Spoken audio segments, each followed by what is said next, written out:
mengenai biaya bahan baku. Nah, di minggu kemarin kita sudah membahas mengenai biaya overhead pabrik ya, secara detailing itu seperti apa. Nah, sekarang kita akan membahas mengenai biaya bahan baku. Kenapa sih biaya bahan baku juga harus dibahas?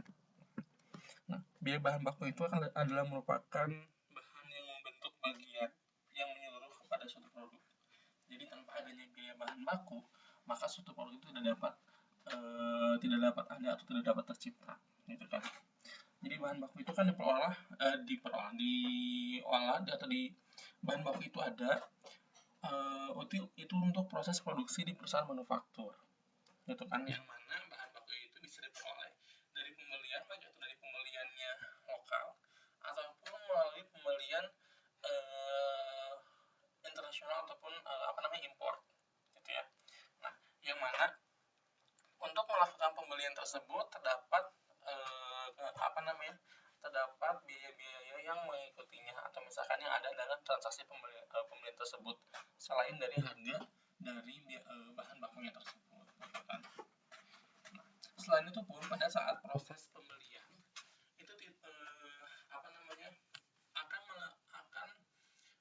pada saat proses pembelian itu ada beberapa unit kerja yang terkait di dalamnya, sehingga yang namanya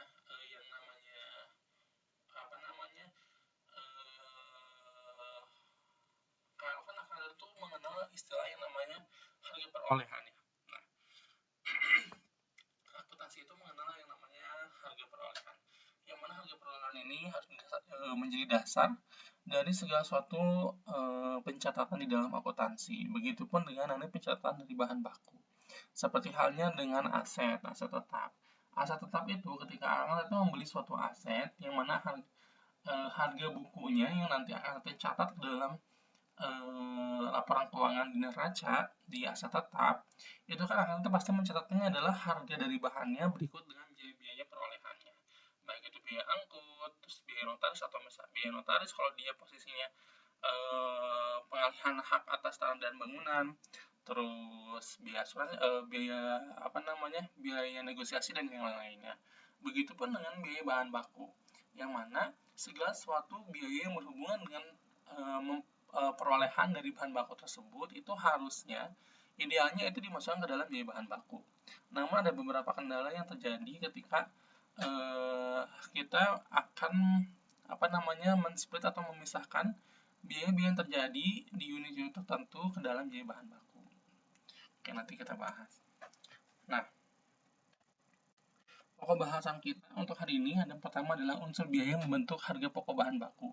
Yang tadi berarti kalau kita bilang unsur biaya berarti tidak hanya harga dari bahan baku tersebut yang menjadi harga pokok dari bahan baku, pasti ada biaya-biaya lainnya. Terus yang kedua adalah penentuan harga pokok bahan baku yang dipakai. Bagaimana cara menentukan harga pokok bahan bakunya, metode apa yang digunakan. Terus yang ketiga adalah masalah-masalah yang berhubungan dengan bahan baku. Itu 3 pokok bahasan utama kita yang akan kita bahas hari ini. Oke, langsung aja ya. Oke, nah, unsur biaya yang membentuk harga pokok dari bahan baku yang dibeli. Transaksi bahan baku lokal yang melibatkan beberapa bagian unit kerja terkait itu biasanya ada bagian-bagian itu adalah bagian produksi, bagian gudang, bagian pembelian dan penerimaan, serta bagian akuntansi khusus untuk pencatatan dari persediaannya. Nah, selain itu pada saat ini kita ngomongin sistemnya ya. Sebelum kita mulai ke unsur biayanya, kita membahas sistemnya dulu kan nanti akan melekat biaya itu pasti akan melekat dengan sistem dari pembeliannya ini. Kalau kita udah ngomongin bagian, berarti ada beberapa dokumen juga yang dibutuhkan. Contohnya seperti surat permintaan pembelian, terus surat order pembelian, laporan penerimaan, terus laporan permintaan barang dari gudang misalkan, terus laporan pengiriman barang, terus sama faktur penjualan maupun ketagihan, sehingga nanti dicatat sebagai utang oleh bagian akuntansi.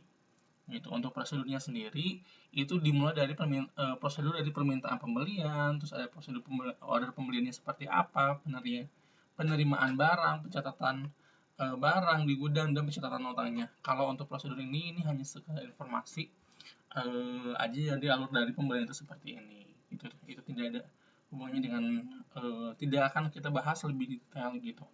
Oke. Nah, Untuk yang pertama, saya akan membahas mengenai biaya-biaya yang biaya-biaya yang diperhitungkan dalam harga pokok dari bahan baku yang dibeli.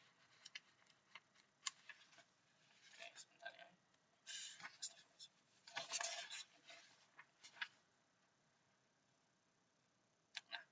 Untuk biaya-biaya yang diperhitungkan dalam harga pokok yang dibeli, harga pokok bahan baku itu kan tidak hanya berupa harga yang tercantum dalam faktur ya, jadi nggak cuma harga barangnya doang.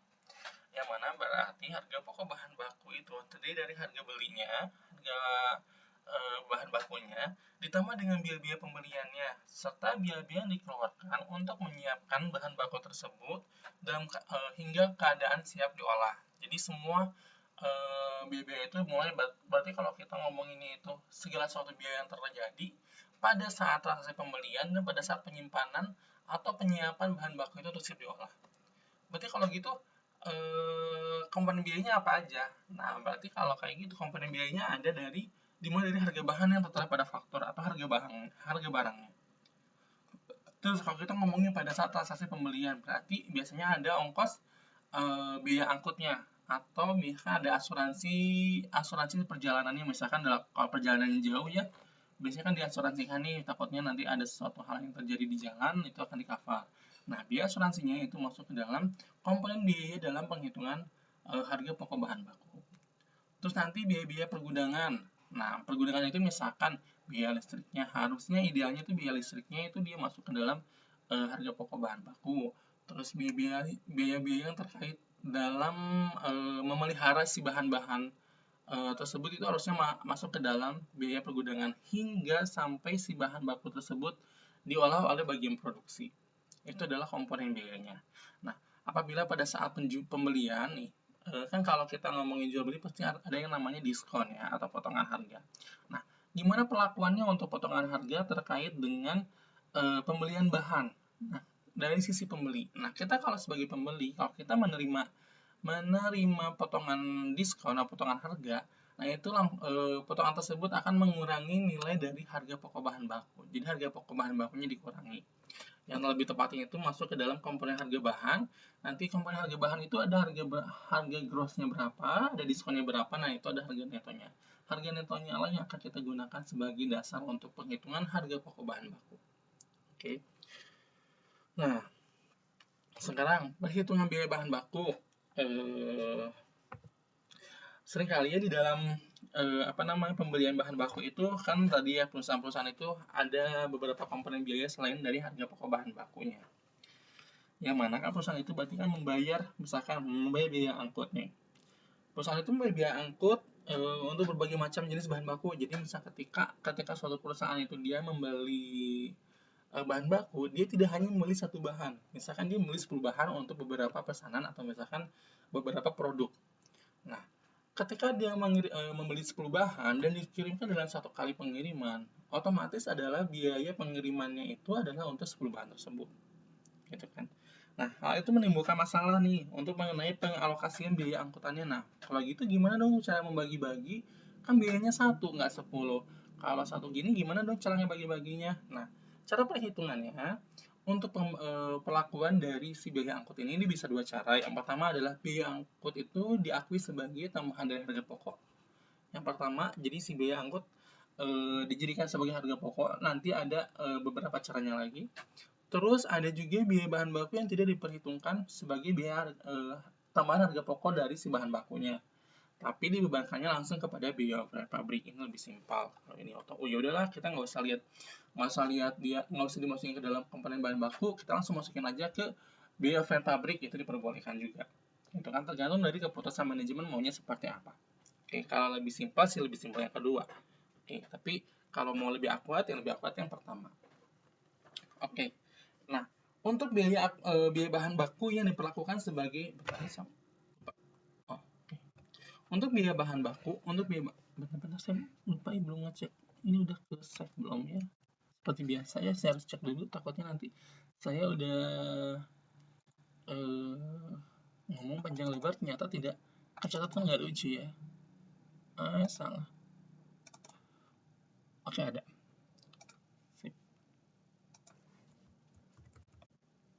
Nah, untuk penghitungan pertama nih, cara yang pertama, biaya yang diperlakukan sebagai biaya bahan baku itu dia ada 3 cara. Yang pertama adalah metodenya ya, itu perbandingan kuantitas, berarti kita melihat untuk pengalokasian dari biaya angkutannya itu bisa dialokasikan berdasarkan dengan kuantitasnya, terus ada berdasarkan dengan nilai rupiahnya, dan ada berdasarkan dengan tarif yang ditentukan di awal. Gitu. Jadi ada 3 cara untuk mengalokasikan dari biaya angkutan tersebut. Nah, kita bahas yang pertama. Yang pertama adalah dialokasikan berdasarkan dengan kuantitas dari tiap jenis barang. Itu nanti sebenarnya kalau untuk penghitungannya itu, baik itu kuantitas ataupun harga, itu penghitungannya adalah sifatnya proporsional. Misalkan kayak gini contoh ya. Saya hitung di sini. Nah, misalkan untuk pembelian bahan baku ada pembelian baku A, B, C, dan D. Total biaya pengirimannya adalah 10 juta. Nah, kuantitasnya ini total biaya angkut. Oke. Nah, misalkan untuk A itu total kuantitinya adalah 100, B adalah 120, C adalah 80, D adalah 200. Total dari seluruh kuantitasnya adalah kita cari dulu totalnya. Oke.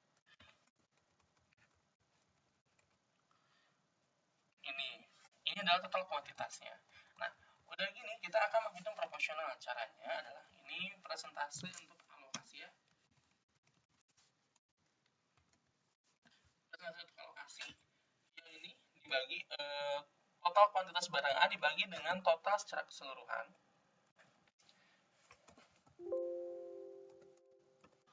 Oke, ya. Dikalikan dengan total biayanya. Ini, nah, oke. Nah,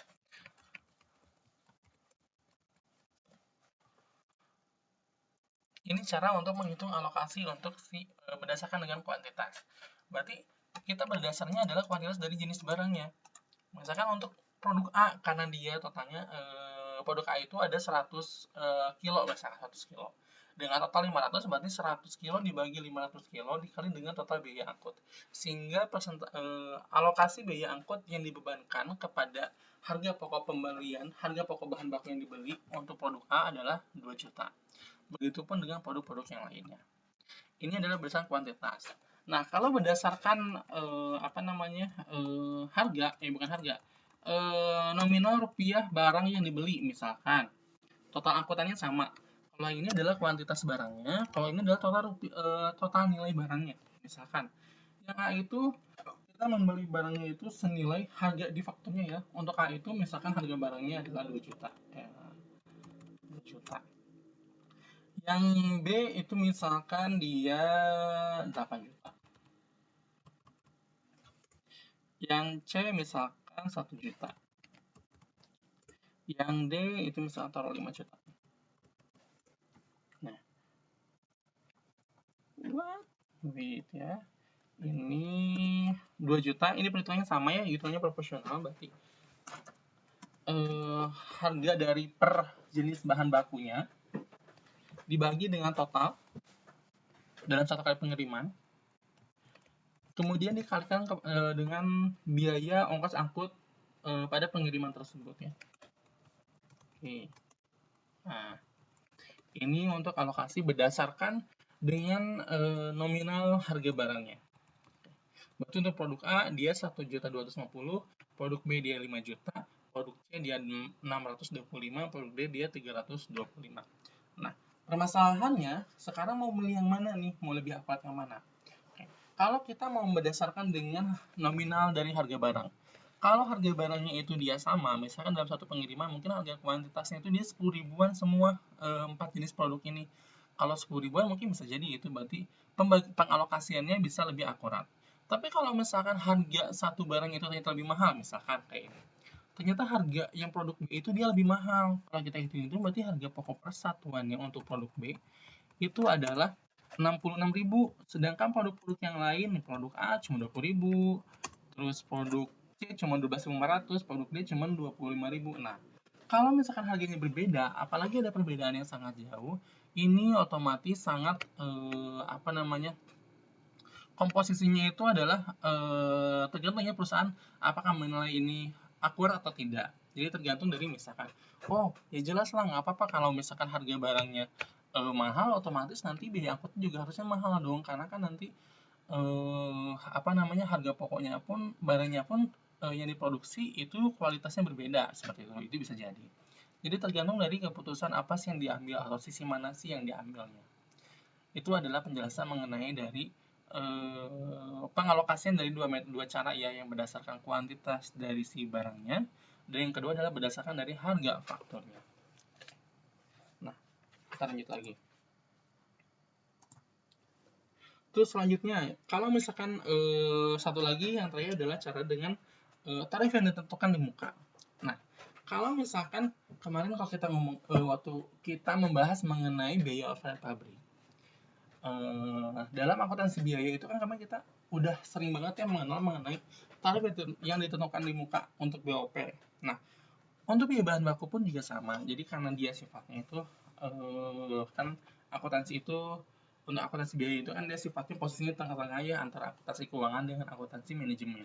Yang mana berarti ada beberapa hal yang dilakukan secara akuntansi manajemen, yang mana itu seperti taksiran gitu kan, perkiraan. Nah, itu adalah sifat dari akuntansi manajemen. Nah, akuntansi biaya itu melekat banget sama yang namanya taksiran. Mau semua biaya itu bisa ditaksir gitu kan. Bukan taksir suka ya, tapi ditaksir dikirakan gitu. Oke. Nah, termasuk dengan biaya ongkos angkut nih. Ongkos angkut pun juga bisa ditaksir atau misalkan bisa diproyeksikan untuk nanti dikalikan dengan dasar pengkalinya apa, dasar pembebanannya apa. Misalkan nih, dasar pembebanannya itu adalah kalau yang tadi nih, aduh ribet nih kayaknya, ya udah untuk menyederhanakan harga pokok, karena mungkin kalau pakai dua metode yang tadi itu bisa jadi berfluktuasi atau misalkan harganya itu terlalu jauh kalau misalnya kita berdasarkan dengan apa namanya, kuantitas atau harga, nanti takutnya terlalu jomplang nih untuk pembayarannya, kayak tadi mungkin ada satu yang 2 juta, ada satu yang 6 juta. Nah, itu takut yang seperti itu, maka jadilah biar menyederhanakan kita buat aja tarifnya berdasarkan dengan dikalikan dengan dasar kuantitas. Nah, kalau kita ngomongin tarif yang dibeli, berarti biaya bahan baku itu pertama dibebankannya itu atas dasar tarif yang telah ditentukan di awal. Berarti perusahaan itu akan membuat anggaran, penghitungan anggarannya itu, perhitungan tarifnya itu didasarkan pada anggaran tahunan sebelumnya. Jadi misalkan untuk tahun 2000, untuk tahun depan nih 2021, berarti kan perusahaan akan membuat suatu anggaran biaya terkait dengan kegiatan produksi, baik itu biaya-biaya overhead pabrik, biaya tenaga kerja, dan biaya bahan baku. Nah, di komponen biaya bahan baku nanti ada komponen untuk biaya angkutnya, misalkan dalam transaksi pembelian. Pembeliannya kita butuh berapa banyak ya, berapa kuantitasnya, kira-kira berapa kali beli dalam satu bulan, atau sekali, atau per minggu, atau per hari gitu. Nah, kalau sekali beli gini, perkiraan berapa biaya angkutnya berapa. Nah, nanti bisa ditaksir seperti itu. Nanti setelah ditentukan tarifnya, tarifnya telah ditentukan, maka taksiran biaya itu kemudian menjadi dasar, apa namanya, dibagi dengan dasar misalkan total nih, total selama 1 tahun itu untuk biaya angkut atas transaksi pembelian bahan baku itu misalkan 100 juta. Nah, 100 juta ini nanti dibagi nih, dasar pembebanannya apa nanti. Oh, adalah dasar pembebanannya kuantitas aja. Oke, kalau gitu nanti dibagi dengan kuantitas. Transaksi pembelian dalam 1 tahun itu yang dianggarkan, yang 1 miliar itu nominal biaya angkutnya, biaya bahan bakunya mungkin berapa. Nah, kuantitasnya berapa? Nanti dibagi dengan kuantitasnya, sehingga ketemulah tarif yang dibebankannya. Sehingga nanti pada saat pembelian, realisasinya, pada saat pembebanannya nanti akan menghitung harga ongkos angkutnya itu adalah berdasarkan dengan tarif yang ditentukan di muka. Nah, kalau untuk yang tadi nih, untuk dua cara yang tadi yang berdasarkan kuantitas dengan berdasarkan harga yang dibeli, itu ketika pengeluaran biayanya itu sama aja. Itu tidak ada, untuk jurnalnya itu sama. Nanti maksudnya adalah kepersediaan. Nanti ketika ada pengeluaran ya, pengeluaran itu nanti jurnalnya adalah biaya angkut pada kas. Terus nanti ada jurnal alokasi, jurnal pengalokasian untuk biaya bahan bakunya, yaitu persediaan, karena dia akan melekat ke dalam harga bahan, persediaan pada biaya bahan baku. Itu cara yang pertama. Cara yang kedua, akan nanti bisa langsung menjurnalnya kepada nilai persediaan. Berarti nanti ketika pembelian nih barangnya, misalkan harga barangnya 10 juta, yang tadi harga barang 10 juta, ongkos angkut 1 juta.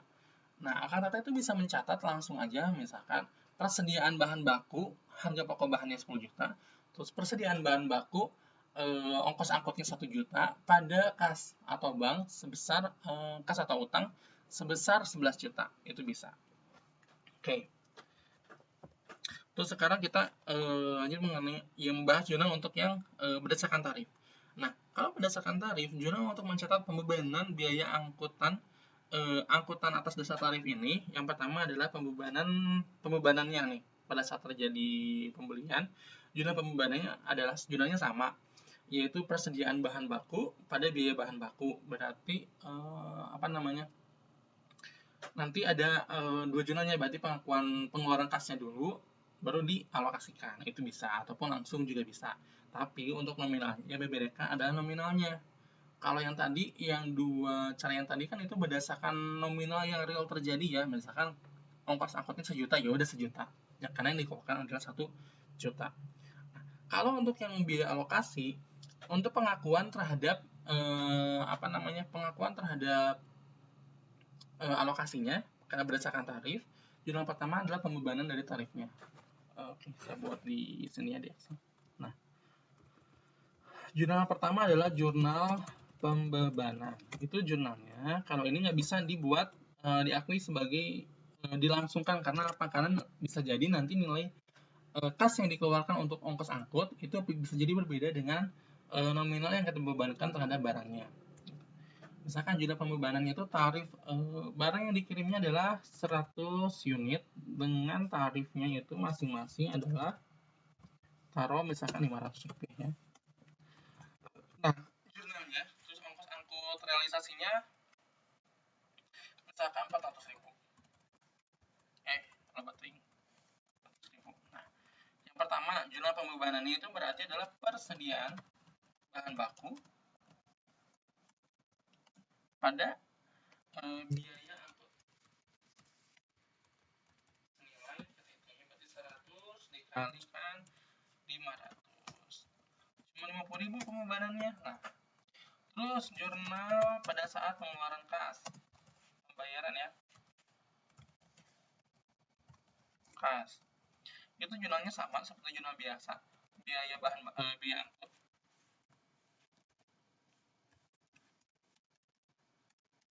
pada kas.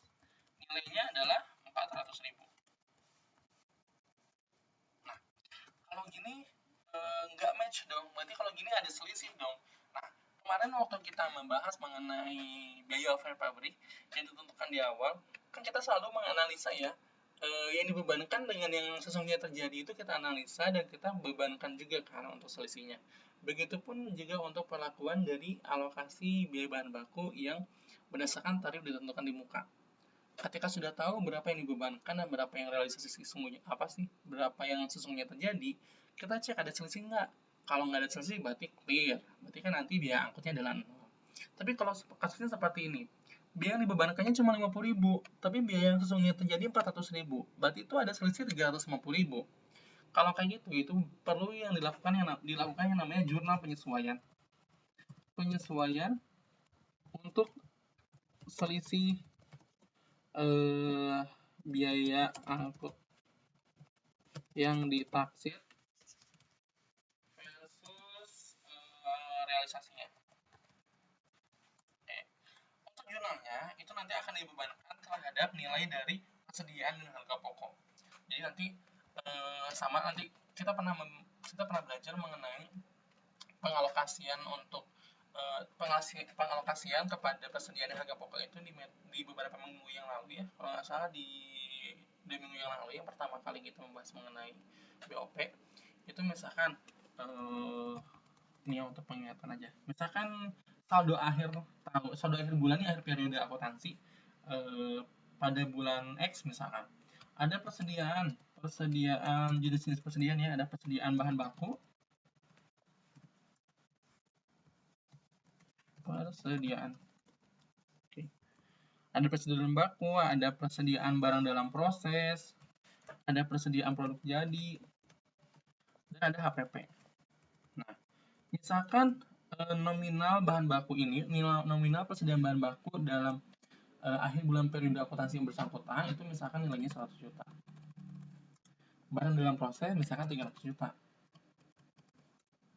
Produk jadi misalkan 1 miliar. HPP misalkan 4 miliar. Berarti. Nah, kita total hitungannya sama kayak tadi mengalokasikan itu ya, berdasarkan kuantitas sama harga. Nah, udah ketemu totalannya, baru kita cari tarifnya berapa persentasenya. Oke. Kita bagi. Nah, yang dibebankan kepada bahan baku itu adalah 1,85%, kepada barang dalam proses itu adalah 5,56%, produk jadi adalah 18,52%, dan HPP adalah 74,07%. Ini adalah untuk penghitungan berapa sih nominal yang kita bebankan ya. Nah, sekarang kita buat jurnalnya. Jurnalnya apa? Jurnalnya adalah persediaan bahan baku, persediaan barang dalam proses, persediaan produk jadi, terus HPP, pada biaya angkut. Nah, kita lihat nominalnya berapa. Kita lihat selisihnya berapa. Kalau kita buat buku besar untuk biaya angkut, kan biaya itu saldo normalnya itu adalah debit ya. Berarti ketika bertambah adalah 400.000. Terus ada pengeluaran yang dibebankannya itu adalah 50.000. Selisihnya adalah 350.000. Berarti untuk pembebanannya di sini harus 350.000. Kita langsung hitung nominal selisihnya, kita kalikan dengan tarif dari pembebanan pada tiap komponen. Oke. Nah, seperti ini. Jadi nanti kalau di buku besar, biaya angkutnya akan menjadi 0. Karena biaya selisih dari biaya angkutnya sudah kita bebankan kepada persediaan-persediaan dan HPP. Ya. Seperti itu. Ini untuk jurnal untuk metode ketiga yang didasarkan pada biaya angkut yang ditentukan di muka. Oke. Terus yang kedua, untuk biaya angkut yang tidak diperhitungkan sebagai tambahan harga pokok, namun dibebankan kepada biaya overhead pabrik. Nah, dengan cara ini, biaya angkut itu tidak diperhitungkan sebagai tambahan harga pokok yang dibeli, namun dibebankan sebagai biaya overhead pabrik. Pada awal tahun anggaran, berarti jumlah biaya angkut yang akan dikeluarkan selama 1 tahun berikutnya, itu tuh ditaksir, dan taksiran tersebut diperhitungkan sebagai unsur biaya dari biaya overhead pabrik. Jadi, ketika nanti akan menyusun tarifnya, tarif BOP yang ditentukan di awal, tarifnya 150% dari apa. Nah, di dalam 150% itu sudah mengcover dari biaya angkutnya, gitu kan.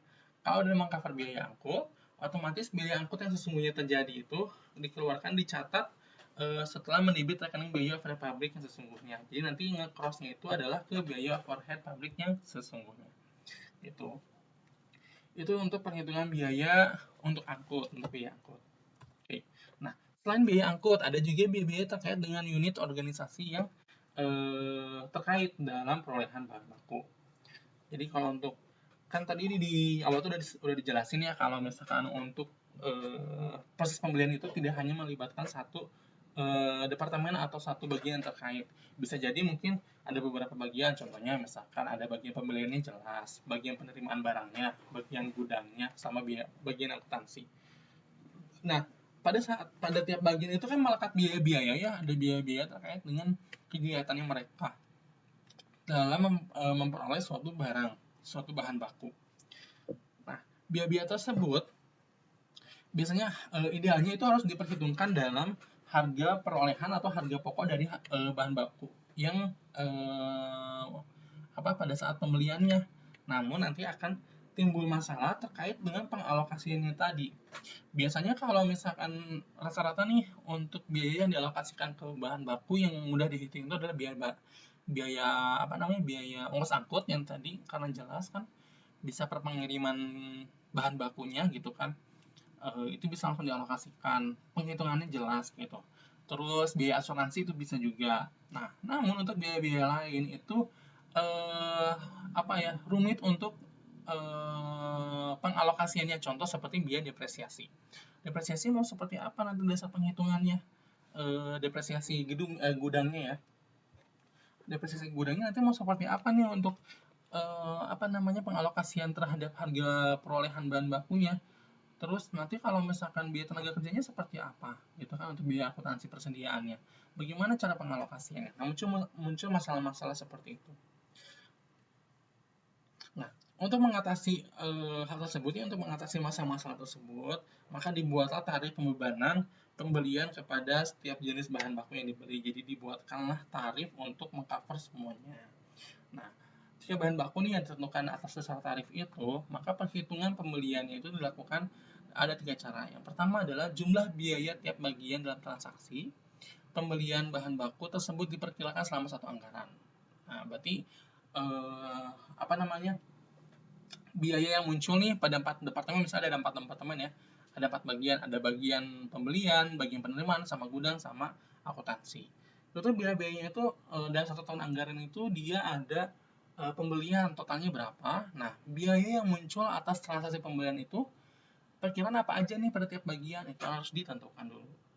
Terus yang kedua adalah penentuan dasar pembebanan biaya tiap-tiap bagian tersebut. Ditaksir berdasarkan berapakah jumlah dari anggarannya untuk dasar pembebanan. Untuk bagian pembelian itu bisa jadi dasar pembebanannya itu adalah jumlah frekuensi pembelian. Jadi berapa kali dia melakukan pembelian, atau berapa banyak pembeliannya berdasarkan dengan volumenya, kuantitasnya. Terus kalau untuk penerimaan, dasar pembebanannya itu bisa berdasarkan pada jumlah macam bahan yang diterima. Misalkan ada 4 macam, ya udah berarti kan nanti tinggal pembagiannya lebih jelas. Terus ada gudang itu bisa jadi bisa berdasarkan macam-macam bahannya, atau kuantitas, ataupun nilai rupiah untuk dasar pembebanannya.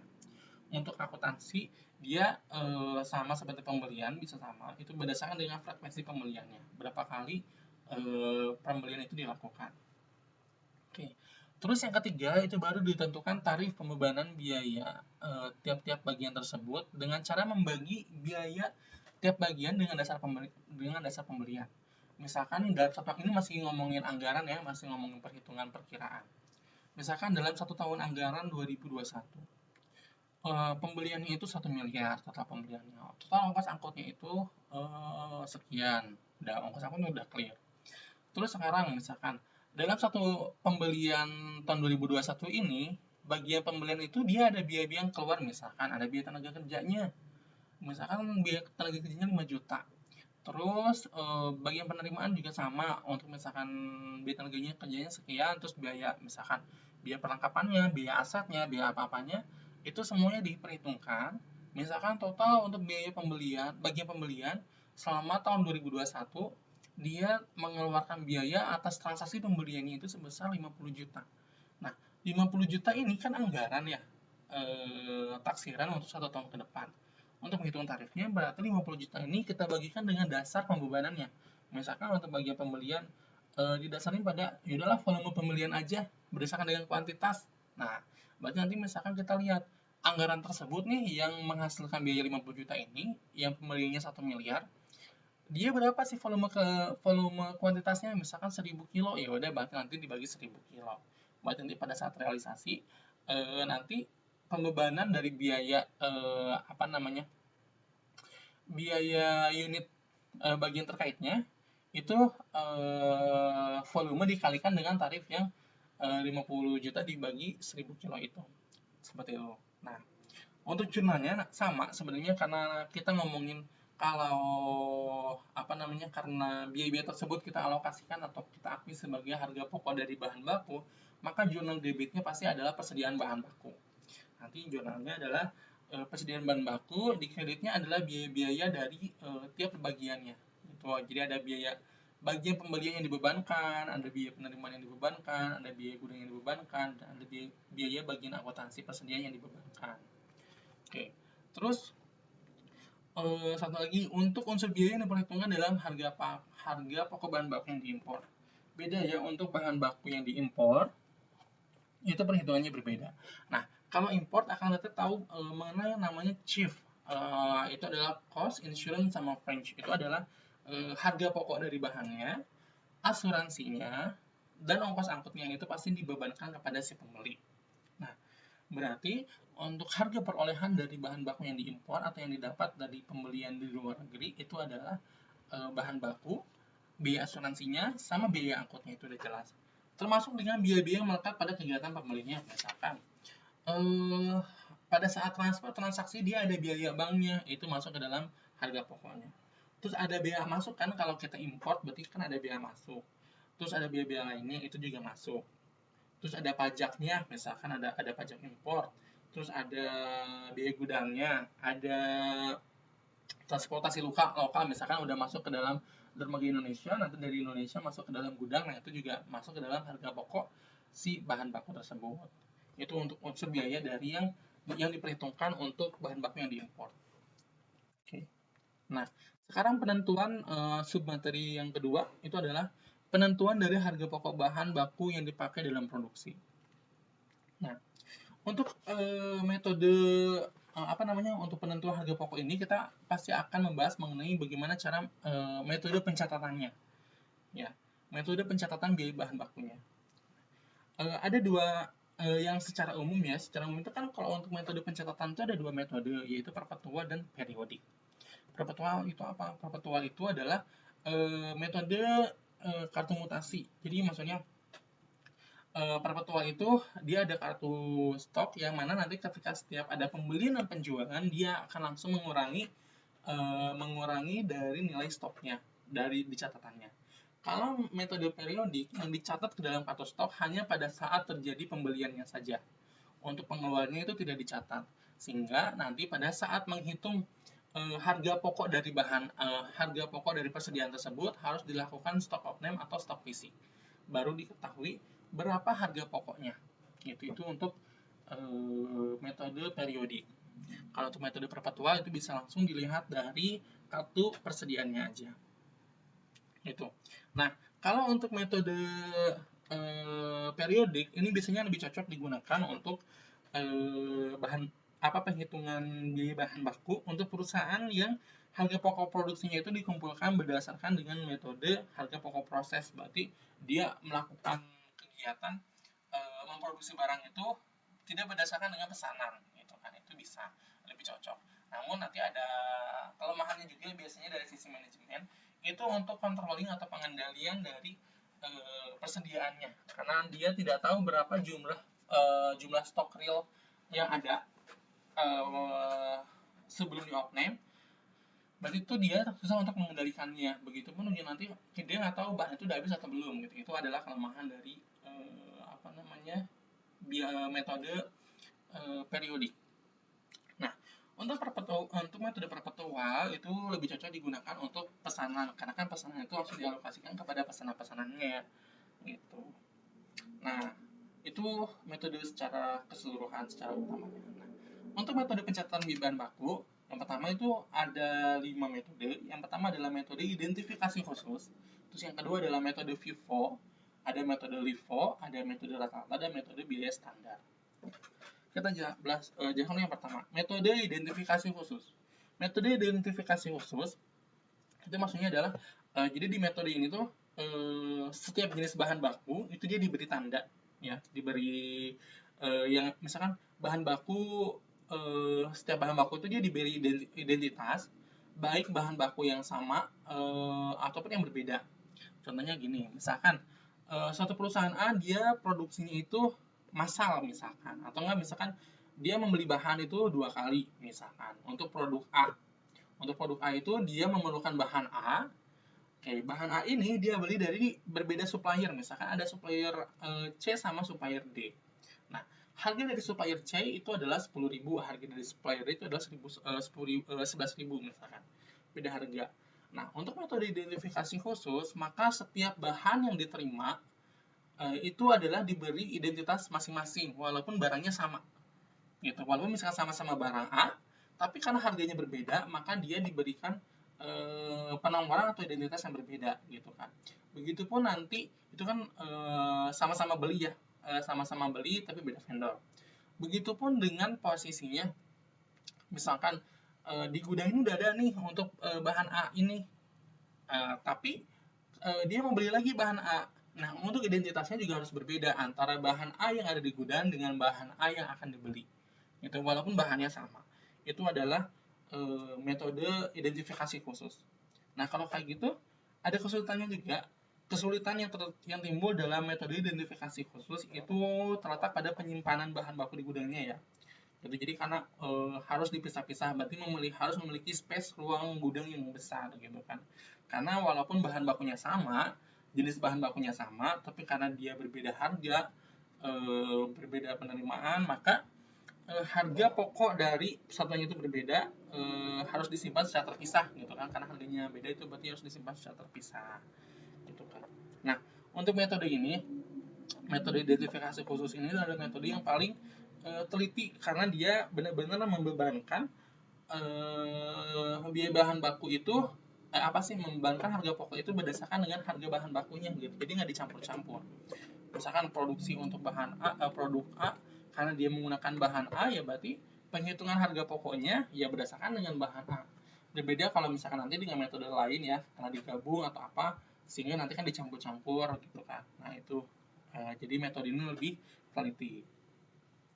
Terus metode yang selanjutnya adalah metode FIFO, first in first out. Nah, kita udah tahu lah ya kalau untuk metode FIFO itu nanti yang dikeluarkan dan yang penggunaan itu adalah metode yang pertama kali masuk. Misalkan bahan A.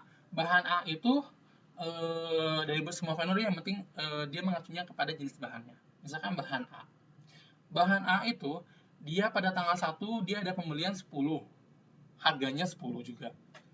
Terus pada tanggal 2 dia ada pembelian 20, harganya 12.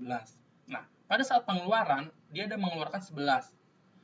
Berarti kalau pada saat pengeluaran itu dia akan mengambil barang yang terlama dulu, berarti yang tanggal 1 dulu nih. Tapi stoknya cuma ada 10. Berarti yang diambil adalah 10 untuk yang dari tanggal 1 yang harganya 10. Terus sisanya yang satunya lagi itu diambil dari yang pembelian tanggal kedua, satu kuantitasnya 1 dikalikan harganya itu 11 kayak gitu. Jadi berdasarkan dari barang yang pertama kali masuk itu yang pertama kali keluar. Nah, kalau untuk metode FIFO LIFO rata-rata itu mah udah belajar aja waktu di akuntansi akuntansi dasar yang kemarin yang kedua di semester kemarin. Nah, untuk jurnalnya sama, ini mah template ya semuanya. Metode jurnalnya ketika saat pembelian bahan baku itu dia cash atau kredit, berarti kan nanti ada jurnalnya itu adalah persediaan bahan baku di debit karena ada bahan baku yang bertambah. Kreditnya adalah dia menggunakan apa, tunai atau kredit. Kalau tunai ya berarti kas, kalau kredit ya berarti utang, gitu kan. Terus ketika pemakaian juga sama, berarti ada barang dalam proses untuk bahan baku, ada persediaan bahan baku. Itu. Terus untuk last in first out untuk FIFO. Nah, ini kebalikan dari si FIFO tadi. Kalau LIFO dia ketika contohnya kayak tadi aja lah ya. Ada tanggal 1 sama tanggal 2 untuk bahan A pembeliannya. Tanggal 1 10, tanggal 2 10 juga. Tanggal 1 harganya tanggal 2 20 ya. Tanggal 1 itu harganya 10, tanggal 2 itu harganya 11 misalkan. Nah, pada saat pengeluaran 11 ada pengeluaran 11 quantity, maka dia tidak akan mengambil harga yang 10 ini yang dibeli tanggal 1, tapi dia akan mengambil barang yang terakhir kali dibeli yaitu pada tanggal 2 gitu kan. Berarti dia akan mengambil 11 kuantitinya dikalikan dengan 11 rupiah pada saat pembelian bahan baku di tanggal 2. Itu untuk metode LIFO. Cuman untuk metode LIFO secara akuntansi ini sudah tidak boleh dipergunakan, dan begitupun juga secara perpajakan. Karena apa? Metode LIFO ini dia dia akan berpengaruh terhadap harga pokoknya gitu. Karena rata-rata pada saat harga itu kan bergantung pada tingkat inflasi ya. Dan tiap tahun itu pasti kan harganya itu naik gitu kan. Jarang banget ada setiap tahun itu harganya turun, jarang banget. Rata-rata sih pasti selalu naik. Nah, berarti kalau kayak gitu pembelian yang pertama sampai pembelian terakhir itu otomatis akan lebih murah harganya itu pembelian yang pertama gitu kan. Pembelian terakhir pasti lebih mahal. Nah, kalau pakai LIFO dia itu harganya yang pertama itu bisa jadi harga pokoknya lebih tinggi gitu kan, karena dia menggunakan bahan yang terakhir di harganya pasti jauh lebih tinggi. Berarti nanti harga jualnya bisa jadi nanti tidak bersaing. Atau kalau misalkan nanti eh misalkan ya udah nggak apa-apa, berarti kan kita tentunya pakai LIFO aja, terus nanti di laporan laba ruginya pun HPP-nya akan tinggi gitu kan, HPP-nya akan besar. Karena apa? Karena nanti biaya untuk persediaannya atau biaya harga pokoknya itu sangat tinggi gitu kan, karena berdasarkan LIFO-nya tadi. Kalau misalkan LIFO-nya HPP-nya tinggi, otomatis laba yang diperolehnya pun akan menjadi lebih kecil gitu. Itu adalah kelemahan dari metode LIFO. Nah, metode yang keempat adalah metode rata-rata bergerak. Kalau rata-rata bergerak itu dia average ya. Metode average itu adalah, jadi ketika ada pembelian tadi tanggal 1 pembelian kuantitinya 10, harganya 10 juga, berarti kan 100. Nah, pada saat tanggal 2 ada pembelian 20, kuantitinya 20, harganya 11, maka nanti harga dari persediaannya itu digabung nih. Berarti 10 tambah 20, total kuantitinya adalah 30. Nah, untuk nilai rupiahnya juga digabung. Yang tadi kan 100 sama 220, berarti kan 330. Berarti harga persatuannya adalah 330 dibagi 300, kayak gitu. Itu metode dirata-ratain. Begitupun nanti ketika keluar beli lagi ya seperti itulah ya. Terus metode yang terakhir adalah metode biaya standar. Nah, biaya standar berarti kalau kita ngomongin biaya standar, berarti ini udah pasti nih di tarif nih, berarti ada tarifnya nih. Nah, kalau metode standar itu adalah harga taksiran ya, yang mencerminkan harga yang diharapkan pada masa yang akan datang. Gitu kan. Jadi nanti perkiraannya itu untuk bahan baku itu sekian nih harganya gitu kan. Itu. Nah, harga standar ini merupakan harga yang diperkirakan untuk tahun anggaran tertentu, dan pada saat dipakai bahan baku itu dibebankan kepada produk pada harga standarnya, jadi bukan pada harga realnya. Itu kan contoh jurnal yang dibuat pada saat pembelian bahan baku. Jurnalnya berbeda dengan metode yang lain. Saya buat di sini ya. Oke. Jurnal pembelian. Ya. Jurnal pembelian itu adalah persediaan bahan baku ada selisih utang. Selisih harga, selisih utang lagi. Ini kalinya adalah berdasarkan harga standarnya ya. Misalkan dia ada beli 100 pieces, dia ada belinya itu 100 kilo. Harga realnya itu adalah 150. Harga tarifnya itu adalah 120. Oke. Berarti yang dibebankan pada jurnal pertama pada saat pembelian itu nilai nominalnya adalah 100 kilo dikalikan dengan tarifnya 120. Nah, cuma 12.000. Nah, terus ada lagi jurnal untuk mencatat bahan baku yang dibeli yang sesungguhnya ya. Untuk mencatat harga yang sesungguhnya, jurnal harga sesungguhnya atau pembelian sesungguhnya ya nominalnya. Itu jurnalnya adalah selisih harga. Itu pada metodenya apa? Kas atau utang gitu kan ya. Kas atau utang. Nilai dengan harga yang realnya terjadi. 150 dikalikan kuantitinya 100. Oke. Nah, kalau kayak gini kita lihat ada selisih nggak? Tetap ya, kalau kita ngomongin tarif pasti ada analisa terkait dengan yang ditaksir dengan yang sesungguhnya terjadi. Ada selisih atau tidak? Kalau ada selisih, maka nanti akan dibebankan selisihnya itu akan dibebankan kepada persedia seperti yang angkutan tadi ya. Si pembedaannya akan sama, jadi nanti dihitung berdasarkan komponen ini, berdasarkan ini kayak gini. Jadi nanti dihitung dibebani ini yang 3.000-nya dibebankan kepada persediaan bahan baku, bahan dalam proses, produk jadi dan HPP pada selisih harga. Gitu. Terus untuk pengeluaran biayanya itu sama kayak jurnal umum jurnal biasanya gitu ya. Pada dalam proses, pada persediaan bahan baku nilainya adalah 12.000. Gitu. Oke, itu adalah untuk metode rata-rata. Metode standar. Itu adalah untuk penentuan harga pokok. Nah, sekarang adalah masalah-masalah khusus yang berhubungan dengan bahan baku. Nah, emang ada masalahnya? Ya jelas, berarti kan karena kalau misalkan ini pasti, kalau kita ngomongin bahan baku, produksi misalkan, ketika belinya 100, kan belum tentu semua yang digunakan itu 100 gitu kan. Pasti nanti muncul masalah-masalah. Masalah-masalah yang timbul itu biasanya ada dari sisa bahan nih, sisa bahannya mau kita akui sebagai apa gitu kan. Terus ketika produksi, kan tidak semua produksi itu berjalan dengan lancar ya, bisa jadi ada barang-barang rusak ataupun barang-barang cacat. Nah, itu adalah masalah-masalah yang berhubungan dengan bahan baku. Oke, kita bahas dulu mengenai dengan sisa bahan. Kalau misalkan ada sisa bahan seperti apa? Nah, dalam proses produksi itu kan tadi ya, nggak semua bahan itu langsung pada saat diproduksi itu bakalan habis gitu kan. Tapi bisa jadi ada sisanya. Nah, untuk apa namanya, bahan yang mengalami kerusakan nih, misalkan untuk bahan yang mengalami kerusakan pada saat proses pengerjaan itu, berarti itu maksudnya adalah bahan sisa. Itu walaupun sebenarnya itu bukan sisa kok, tapi itu dari bahan yang rusak, tapi kan emang nggak bisa dipakai. Kalau udah nggak bisa dipakai, ya maksudnya adalah bahan sisa. Oke.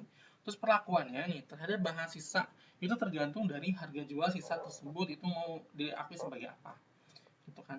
Nah, jika harga jual sisa itu rendah, biasanya itu tidak akan dilakukan pencatatan. Jadi ya udahlah kalau nggak materi lemah, ya udahlah biarin aja karena kan biaya bahan bakunya itu dibebankan secara utuh gitu kan pada saat awal menghitung harga pokok kesatuannya.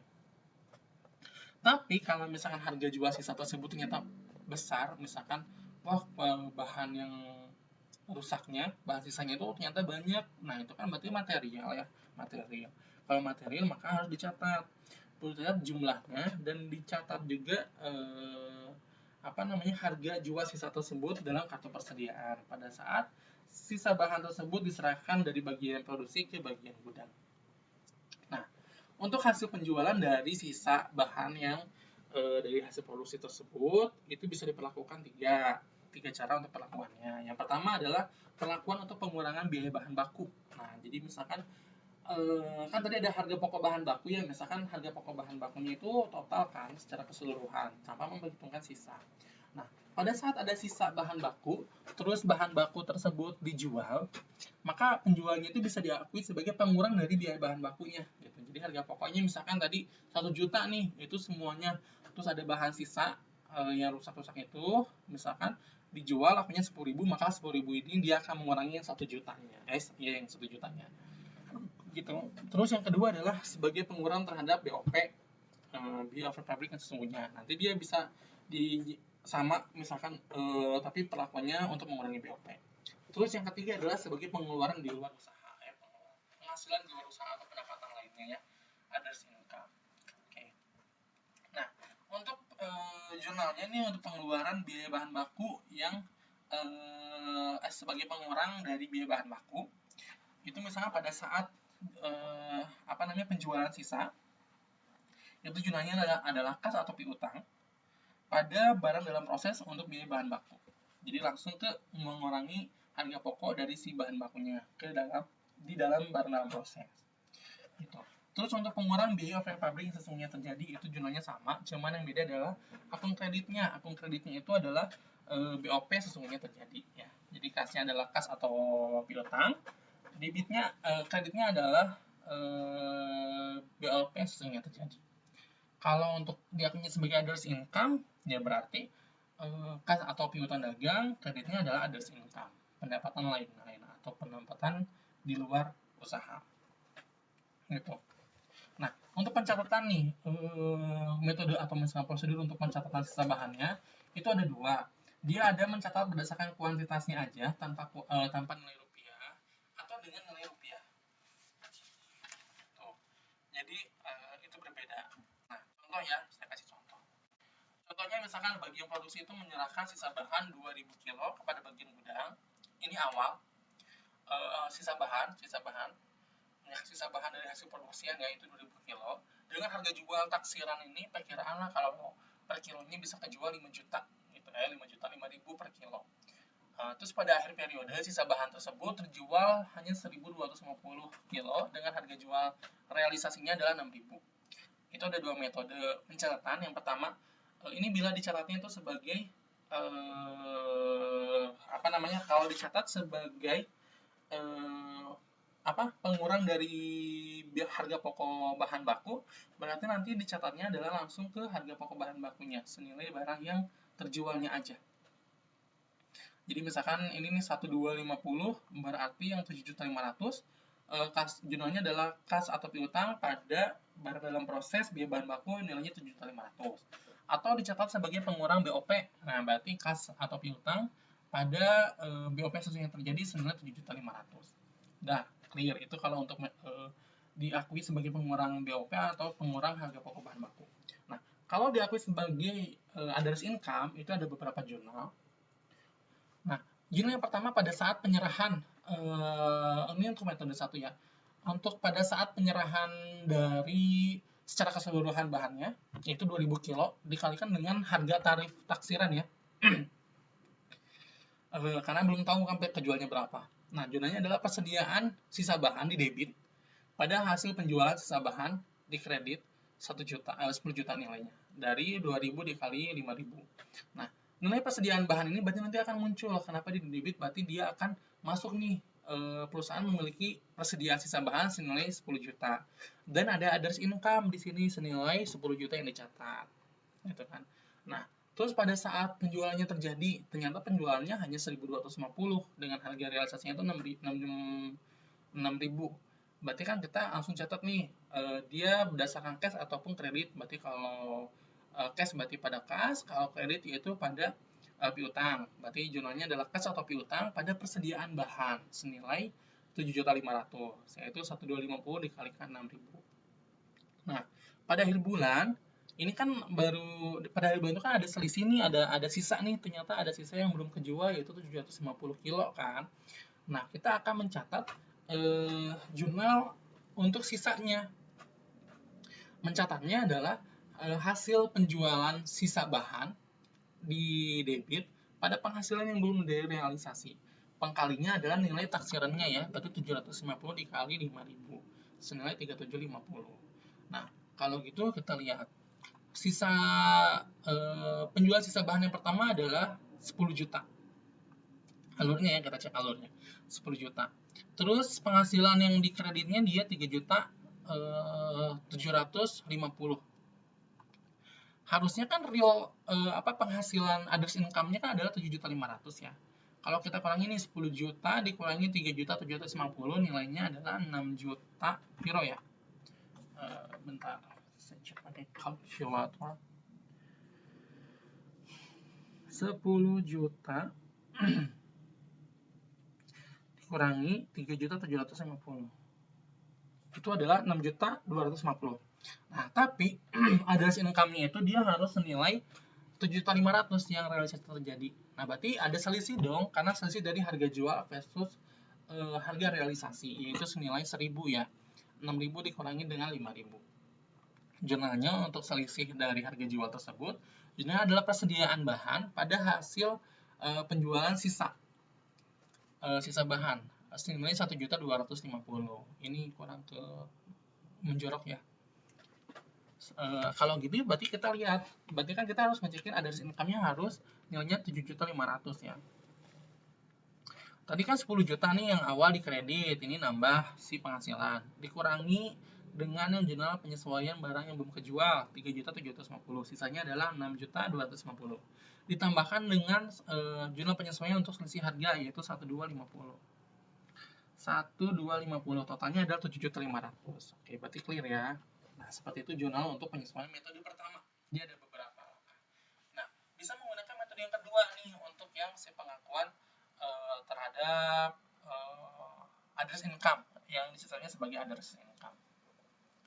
Pada saat penyerahan itu jurnalnya itu persediaan bahan sama pada penghasilan yang belum direalisasi, berarti belum diakui sebagai penghasilan dulu.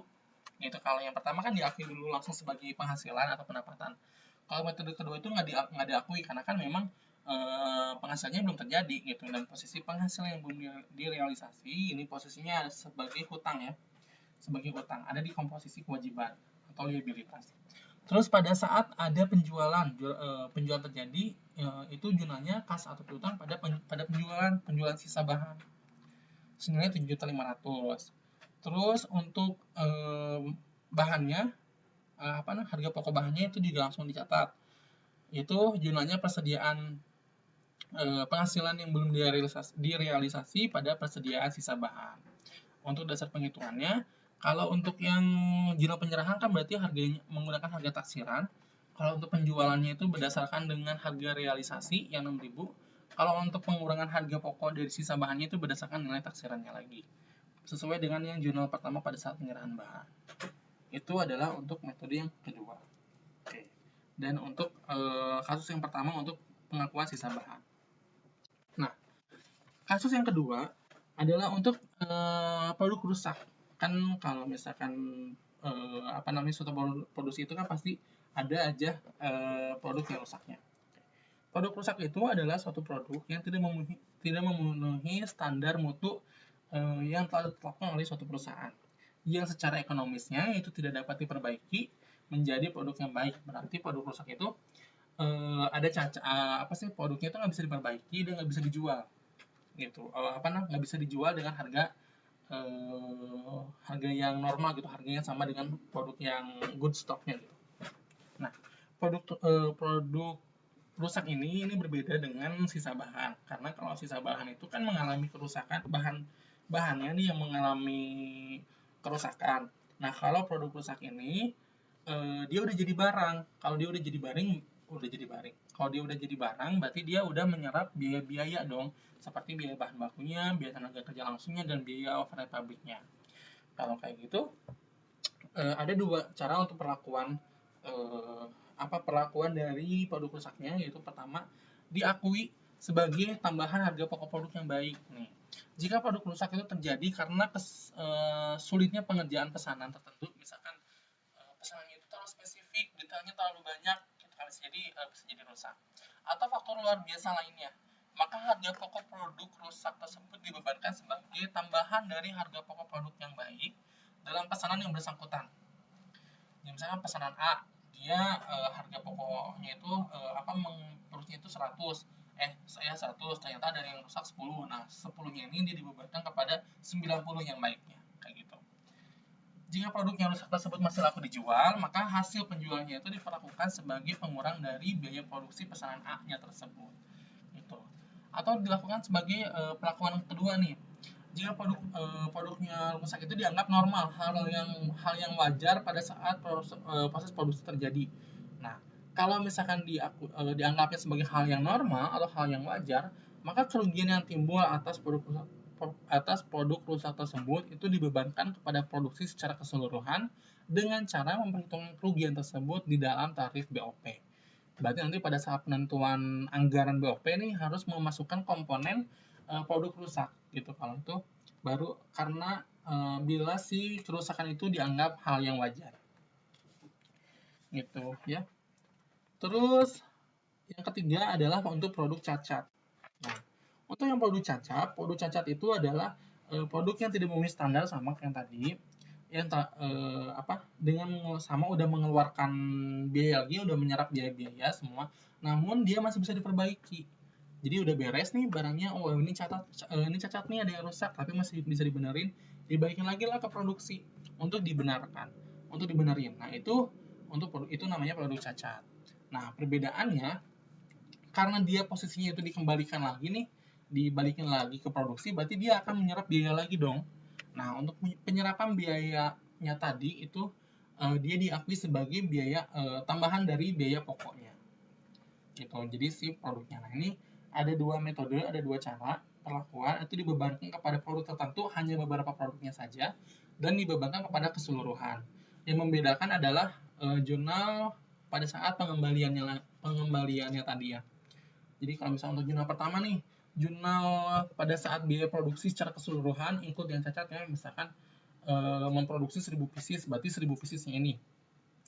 Jurnal debitnya adalah barang dalam proses, baik itu biaya bahan baku, tenaga kerja langsung, dan BOP, pada berbagai rekening yang dikredit, seperti persediaan bahan baku, gaji dan upah, dan BOP yang dibebankan.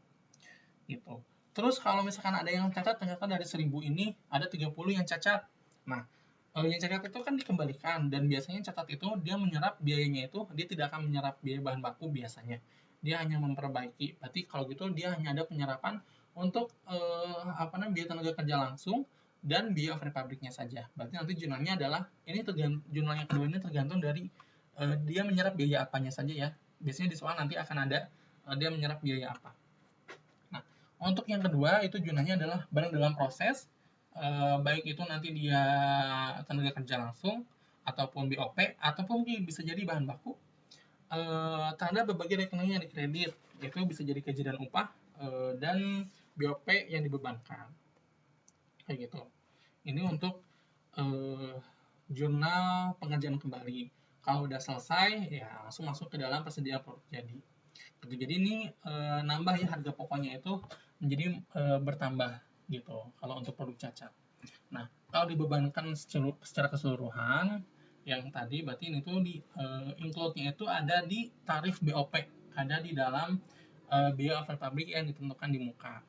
Itu berarti jurnal yang berbeda adalah jurnal pada saat pengerjaan kembalinya. Kalau tadi kan bahan dalam proses berbagai rekening berbagai jenis ya, ada bahan baku, tenaga kerja langsung ataupun overhead pabrik. Kalau ini udah otomatis langsung ke BOP yang sesungguhnya aja gitu jurnalnya. Debitnya adalah BOP yang terjadi.